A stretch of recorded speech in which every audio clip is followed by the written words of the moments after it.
क्या हुआ, कोई ऐसी वीडियो खोज रहे थे कि सर जिसके अंदर पूरा चैप्टर है 15 से 20 मिनट के अंदर कंप्लीट हो जाए, तो सही वीडियो के ऊपर आप लोग आए हो। तो मैं गजेंद्र शर्मा एक बार फिर से आप सभी का स्वागत करता हूं साइंस अड्डा 24/7 के ऊपर। इस वीडियो के अंदर हम लोग करने वाले हैं 15 से 20 मिनट के अंदर आप लोगों का पूरा चैप्टर है उसका कंप्लीट रिवीजन विद फॉर्मूला। तो जिससे क्या होगा कि वो बच्चे जो अभी डर रहे हैं कि सर मेरा सिलेबस ही कंप्लीट नहीं होने वाला है, तो बेटा इस सीरीज को आप लोग फॉलो कर लो। हर दिन 15 से 20 मिनट के अंदर एक चैप्टर कंप्लीट करा रहा हूं आप सभी के लिए, साथ ही साथ दब के हम लोग प्रैक्टिस कर रहे हैं। तो सेशन को आप लोग ज्वाइन कर लीजिए, जिससे क्या हो आपको बेनिफिट हो। और वो बच्चे जो अभी डर रहे हैं फेल होने के लिए, टेंशन लेने की जरूरत नहीं। फिजिक्स में आपका भाई है, आप सभी को आपकी मंजिल तक पहुंचाने के लिए और 95% से ज्यादा स्कोर दिलाने के लिए। बशर्ते यही है यार कि आप लोगों को रेगुलरली चीजें करनी पड़ेगी, तभी जाके आप लोग चीजें कर पाओगे। तो चलिए शुरू करते हैं और जानने की कोशिश करते हैं। बेसिकली इस पूरी सीरीज की अगर हम लोग बात करते हैं तो इसके अंदर मैं आपको 15 से 20 मिनट के अंदर हर एक चैप्टर कंप्लीट करा रहा हूं, जिससे आप लोग पूरा रिवीजन भी कर लें और कॉन्सेप्ट भी सीख जाएं। तो यहां पे शुरुआत होती है इलेक्ट्रिक पोटेंशियल की। आप लोग देखते हो कि आप लोगों ने देखा होगा कई बार कि हम लोग क्या लिखते हैं, बोले sir potential difference is equal to work done divided by क्या होता है, टेस्ट चार्ज होता है। लेकिन सर अगर मैं आपसे ये कह दूं कि आप लोगों का ए पॉइंट है वो इंफिनिटी के ऊपर है, तो क्या होगा? तो उस केस के अंदर आप लोग बोलोगे कि भैया इंफिनिटी वाले पॉइंट के ऊपर वी ए जो आपका होगा वो कितना होगा, 0 होगा। तो उस केस में आप लोगों का एक ही पोटेंशियल बचेगा, जिसको हम लोग क्या बोलेंगे, वी बोल देंगे। तो V is equal to W upon में क्यू नॉट हो जाएगा। अब आप लोग बोलोगे कि सर अगर मेरे पास कोई एक चार्ज है तो क्या होगा? तो भैया एक चार्ज है, उसकी वजह से किसी एक पॉइंट के ऊपर आप लोग पोटेंशियल देखना चाहते हो, यानी कि सर क्या है, potential due to a point charge at point distance R. तो उस केस के अंदर वो कितना होता है, v इज इक्वल टू के क्यू बाई आर आप सभी का हो जाता है। आर अगर चेंज होगी तो पोटेंशियल पे इंपैक्ट आएगा, आर अगर बढ़ेगा तो पोटेंशियल डिक्रीज होगा, आर कम होगा तो पोटेंशियल क्या होगा, इंक्रीज होगा। यानी कि जितना चार्ज के पास जाओगे पोटेंशियल उतना ही ज्यादा आप सभी को क्या करेगा, हाई मिलेगा। इसके बाद में आप लोग बोलते हो electrostatic potential due to a system of charges. कई बार आप लोगों ने देखा होगा कि एक स्क्वायर के ऊपर 4 चार्जेस आप सभी को दे दिए जाते हैं, फिर बोल दिया जाता है कि कोई भी एक पॉइंट है जो इनका प्लस वाले चार्जेस है उनके बीच का एक मिड पॉइंट है, तो उसके ऊपर पोटेंशियल निकालिए। तो नेट पोटेंशियल कैसे निकालते हैं, वो निकालते हैं v is equal to v1 plus v2 plus v3, इस तरीके से। एक चीज और याद रख लीजिएगा, इसके अंदर जब भी आप लोग चार्ज की बात करोगे ना, तो चार्ज को आप लोगों को विद साइन कंसीडर करना है। क्या करना है? जो भी चार्ज आप सभी का होने वाला है ना, उसको विद साइन आप लोगों को कंसीडर करना है, विद साइन। यानी कि अगर पॉजिटिव है तो पॉजिटिव करोगे, नेगेटिव है तो नेगेटिव कंसीडर करोगे। याद रख लेना ये चीज आप सभी को, चाहे पोटेंशियल एनर्जी की बात हुई चाहे यहां पे होगी, क्योंकि यहां पे अगर 2 चार्जेस होंगे तो वो माइनस के अंदर आएगा, क्योंकि पोटेंशियल, क्योंकि क्या होता है, v इज इक्वल टू के क्यू बाई आर होता है। तो उस केस के अंदर वो क्या आएगा, माइनस के अंदर आएगा। एक पॉजिटिव के अंदर आएगा, क्योंकि पॉजिटिव की वजह से पॉजिटिव हुआ, नेगेटिव की वजह से नेगेटिव हुआ। एक और याद रख लेना, वो ये है कि यार जब भी स्क्वायर की बात करोगे आप लोग, या स्क्वायर की बात करोगे, किसी भी चीज की बात करोगे, वहां पे आप लोग स्ट्रेट डिस्टेंस है ना उसकी बात करोगे। अब स्ट्रेट डिस्टेंस कैसे हो सकती है? बोला सर हो सकता है कि आप लोग इस तरीके से जा रहे हो, यहां जा रहे हो, तो आप लोग क्या करोगे, सीधा सिंपल एक वर्ड में याद रखो, डिस्प्लेसमेंट की बात करोगे, यानी कि शॉर्टेस्ट डिस्टेंस की बात आप लोग वहां पे करने वाले हो। तो इस तरीके से आप लोग बोलोगे अगर मेरे को सिस्टम का कंप्लीट पोटेंशियल चाहिए तो मैं क्या करूंगा, v is equal to v1 plus v2 plus v3, इस तरीके से मैं आगे बढ़ूंगा। इसके बाद में हमारा आ जाता है, वो होता है बेटा potential due to a dipole. अगर डाइपोल है, जैसे आपने चैप्टर नंबर 1 के पढ़ा हुआ है, वैसे ही आप लोगों ने यहां पे भी पढ़ना है कि भैया आप लोगों के पास अगर कोई डाइपोल है तो उसकी वजह से किसी एक पॉइंट के ऊपर कितना उसका पोटेंशियल होगा। अगर मैं कहता हूं कि मेरे पास कोई एक्सियल पॉइंट है, तो एक्सियल पॉइंट के लिए कितना होता है बेटा, एक्सियल का मतलब क्या है, मैं अगर सीधा खड़ा हूं तो मेरी डायरेक्शन के अंदर ही, तो उस केस के अंदर आप लोग बात करोगे तो वो आपका हो जाता है v is equal to kp by R square. ये आप लोगों का हो जाता है, क्या हो जाता है, kp बाई आर स्क्वायर हो जाता है। p आप लोगों का क्या होता है, बोला सर ये हमारा होता है डाइपोल मूवमेंट, क्योंकि p is equal to q2a आप सभी का होता है। और 2a क्या होता है बेटा, पोल्स की जो होते हैं ना, जो अगर एक माइनस q है एक प्लस है, यानी कि 2 आपके पास चार्जेस है, उनके बीच की जो डिस्टेंस है आप सभी की याद रख लेना। इसके अलावा अगर मैं इक्वेटोरियल पॉइंट की बात करता हूं तो वहां पे पोटेंशियल कितना हो जाता है, 0। क्यों? क्योंकि सर थीटा हो जाता है 90 डिग्री। इस तरीके से अगर आप लोगों का कोई डाइपोल है, डाइपोल से इस तरीके से अपने चार्ज रखा है, तो दोनों जगह कितना एंगल बन रहा है, 90 डिग्री का एंगल बन रहा है। और जब 90 डिग्री का एंगल बनता है तो उस केस के अंदर आप लोग क्या बोल दोगे, बोलो सर थीटा कितना हो जाएगा, 90। इसका मतलब वहां पे cos 90 कितना हो जाता है, 0।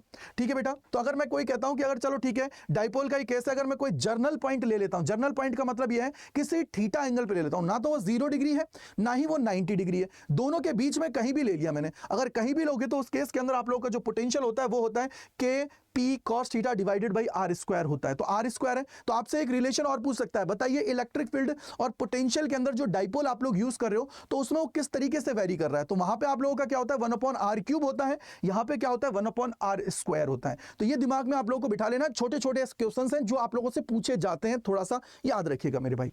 इसके बाद में आप लोगों से बोला जाएगा यार अगर सिस्टम ऑफ 2 चार्जेस की बात कर रहे हो तो उसके अंदर पोटेंशियल एनर्जी कितनी होगी। अगर सिस्टम ऑफ 2 चार्जेस की बात कर रहे हैं, ठीक है, तो वो कितना होता है, बोला sir u is equal to k q1 q2 divided by r है। और उस केस में आप लोग बोलोगे कि भैया यहां पे q1 और q2 को विद साइन कंसीडर करना है। तो ये बेसिकली किसके लिए है, ये तुम्हारा होता है सिस्टम ऑफ 2 चार्जेस के लिए याद रख लेना क्या है, सिस्टम ऑफ 2 चार्जेस की बात आप लोग यहां पे करोगे, ठीक है। अगर सिस्टम ऑफ 3 चार्जेस हो जाएगा तो क्या हो जाएगा, तो बेटा अगर यहां पे आप लोग बोल देते हो कि सर सिस्टम ऑफ 3 चार्जेस होगा तो क्या होगा, सिस्टम ऑफ 3 चार्जेस, तो याद रखना 2 चार्जेस 3 चार्जेस कैसे हो सकते हैं बोलो सर, इस तरीके से एक ट्राइंगल पकड़ लो, एक यहां पे है, एक ये पॉइंट पे है, बी पे है Q और ये C पे है, तो यहाँ पे मान लो Q1 है, यहाँ पे Q2 है, यहाँ पे Q3 है, तो इनके बीच की दूरी हो जाएगी R12, इसके बीच में R23, यहाँ पे क्या हो जाएगा R13 आपका हो जाएगा। तो इस केस में आप लोग बोलोगे यहाँ पे कितनी हो जाएगी एनर्जी, क्योंकि एनर्जी क्या होता है, जो वर्क डन होता है वही स्टोर होता है in the form of energy. तो उस केस में आप लोग बोलोगे U इज इक्वल टू कितना हो जाएगा, बोला सर ये हो जाएगा K Q1 Q2 divided by क्या हो जाएगा R12। अब आप जानते हो कि सर इसके ऊपर कौन कौन लगाएगा, अगर 3 चार्ज है तो इसके ऊपर इसकी वजह से भी पोटेंशियल होगा, इसकी वजह से भी पोटेंशियल होगा, यानी कि आप लोग इसको बोल सकते हो कि Q1 Q3 डिवाइडेड बाई क्या हो जाएगा R13 हो जाएगा, प्लस में कितना हो जाएगा, बोला सर ये हो जाएगा यहां से K Q2 Q3 divided by क्या हो जाएगा बेटा R23 आप सभी का हो जाएगा। तो इस तरीके से अगर सिस्टम ऑफ 3 चार्जेस है तो उस केस के अंदर आप लोग इस तरीके से आप लोग इसको लिखने वाले हो। तो बेसिकली 2 और 3 में से ही आप सभी से सवाल पूछा जाता है, याद रखिएगा साइन के साथ इसको कंसीडर करना है। इसके बाद ना बारी आ जाती है किसकी बेटा, बारी आ जाती है यहां पे कि मान लो कि मैं ये कहता हूं कि मेरे पास पोटेंशियल एनर्जी कितनी होगी। देखो आप लोग ये बोलोगे, देखो यहां पे क्या है, ये तुम्हारी है सिस्टम की वजह से, सिस्टम ऑफ 2 चार्जेस की वजह से। यहां पे क्या बोल रहे हो कि अगर मेरे पास कोई डाइपोल है उसको अगर मैं यूनिफॉर्म इलेक्ट्रिक फील्ड के अंदर रख रहा हूं तो उस केस की वजह से इलेक्ट्रिक पोटेंशियल एनर्जी कितनी होती है, तो U इज इक्वल टू क्या हो जाता है, माइनस का PE cos थीटा हो जाता है। अगर इसको वेक्टर फॉर्म में लिखते हो तो ये हो जाएगा माइनस का P का वेक्टर डॉट E का वेक्टर। याद रखिएगा अगर ये माइनस साइन नहीं है तो वेक्टर फॉर्म में वो आपका स्टेटमेंट क्या हो जाएगा, बिल्कुल गलत हो जाएगा।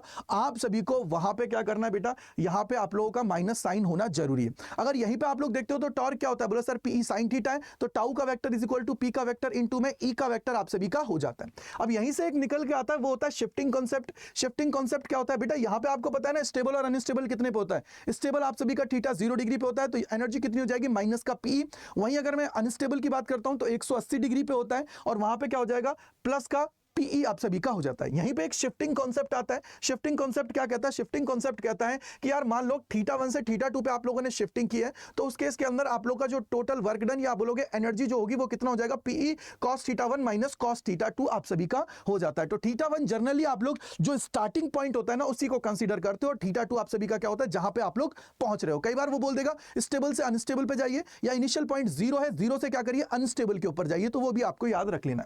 इसके बाद में क्या होता है, एक आप लोगों की रिलेशनशिप होती है किसके बीच में, इलेक्ट्रिक फील्ड और पोटेंशियल के बीच में, तो वो होती है E इक्वल टू माइनस का dV बाई dr आप सभी का हो जाता है। तो यहां पे आपका ये बता रहा है कि इलेक्ट्रिक फील्ड की डायरेक्शन में अगर आप लोग जाओगे तो आप लोगों का पोटेंशियल क्या होता है, डिक्रीज होता है। मान लीजिए इलेक्ट्रिक फील्ड की डायरेक्शन ये है और इसी डायरेक्शन में अगर आप लोग जा रहे हो तो पोटेंशियल क्या करेगा, डिक्रीज करेगा। अपोजिट डायरेक्शन में जाओगे तो पोटेंशियल क्या करेगा, इंक्रीज करेगा। ये थोड़ा सा आपको याद रखना है। अब यहीं पे एक चीज और आ जाती है जो होता है पोलर और नॉन पोलर। पोलर कौन से होते हैं, बोला सर जिसके अंदर वो डाइलेक्ट्रिक्स जिसके अंदर पॉजिटिव और नेगेटिव जो होते हैं ना उनका सेंटर्स जो होते हैं ना वो क्या करते हैं बेटा, कोइंसाइड करते हैं, यानी कि एक ही जगह से अगर एक लाइन ड्रॉ करते हो तो दोनों के सेंटर्स से होकर गुजरती है, उसको हम लोग बोलते हैं। और अगर इलेक्ट्रिक फील्ड आप लोग अप्लाई कर देते हो तो उस केस में क्या हो जाएगा, डाइपोल आप लोगों का फॉर्म हो जाता है। यानी कि पॉजिटिव पे क्या करेगा वो बेटा, वहां पे क्या करेगा, उस केस की अगर मैं बात करता हूं तो पॉजिटिव के अंदर क्या करेगा, बोलो सर पॉजिटिव पे अपनी डायरेक्शन के अंदर फोर्स लगाएगा, नेगेटिव पे अपनी डायरेक्शन के अपोजिट। क्यों, क्योंकि सर इलेक्ट्रिक फील्ड आप लोगों ने अप्लाई किया है। ठीक है बेटा जी, तो इसको क्या बोलते हैं, नॉन पोलर की है ना।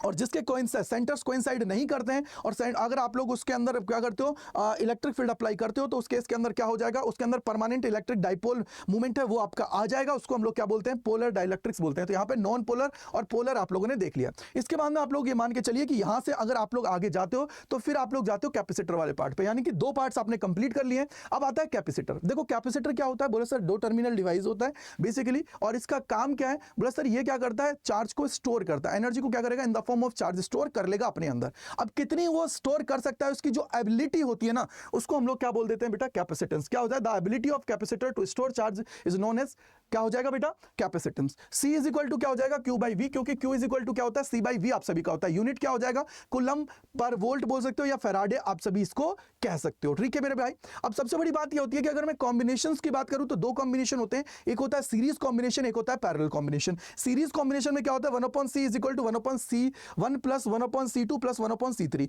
याद रखिएगा अगर आपसे बोला जाता है कि मेरे को मिनिमम कैपेसिटेंस चाहिए या मिनिमम मेरे को वैल्यू चाहिए तो उस केस के अंदर आप लोग उसको सीरीज में करोगे, और अगर आपको ज्यादा ज्यादा चाहिए वैल्यू, तो उस केस में आप लोग क्या करोगे, पैरेलल के अंदर करोगे। क्यों? क्योंकि C is equal to C1 plus C2 plus C3 है।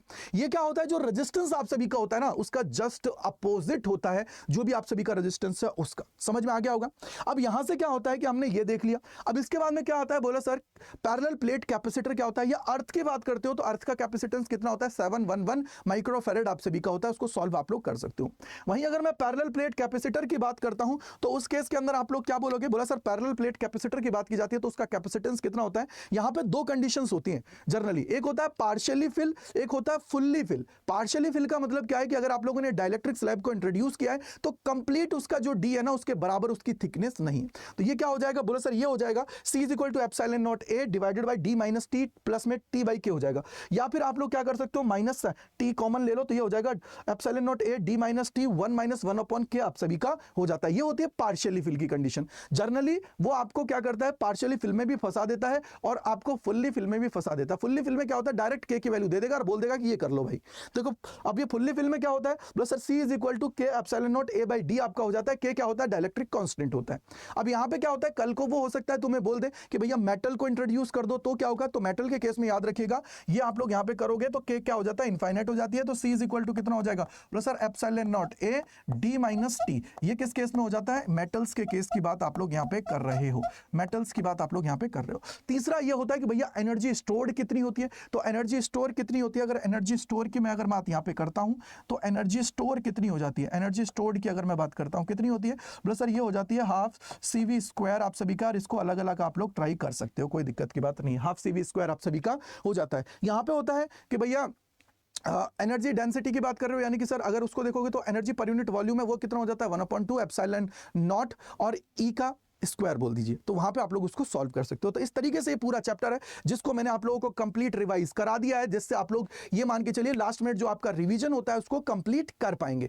आई होप कि मजा आया होगा। जल्दी से कमेंट सेक्शन के अंदर बताइएगा कि कैसा लगा आप सभी को, क्योंकि देखो पूरा चैप्टर मैंने आप सभी को करा दिया है। अब ये मान के चलो कि अगर मैं पूरे चैप्टर्स की बात कर रहा हूं, अगर 15 मिनट ऑन एन एवरेज ले रहा हूं या 10 मिनट ले रहा हूं, तो भैया 140 मिनट के अंदर पूरे 14 चैप्टर आपके कंप्लीट। 140 मतलब क्या हुआ, लगभग 2.5 घंटे के पूरे अंदर पूरा सिलेबस आप लोग रिवाइज कर लोगे, रिकैप कर लोगे। तो बताइएगा कैसी लगी ये सीरीज। सेशन को लाइक कर दीजिएगा और अपने दोस्तों उन सभी को शेयर कर दीजिएगा। और आप लोगों के लिए रेगुलरली सुबह 7 बजे मैं धमाकेदार तरीके से सेशंस लेके आ रहा हूं, तो उसके अंदर जरूर जुड़िएगा।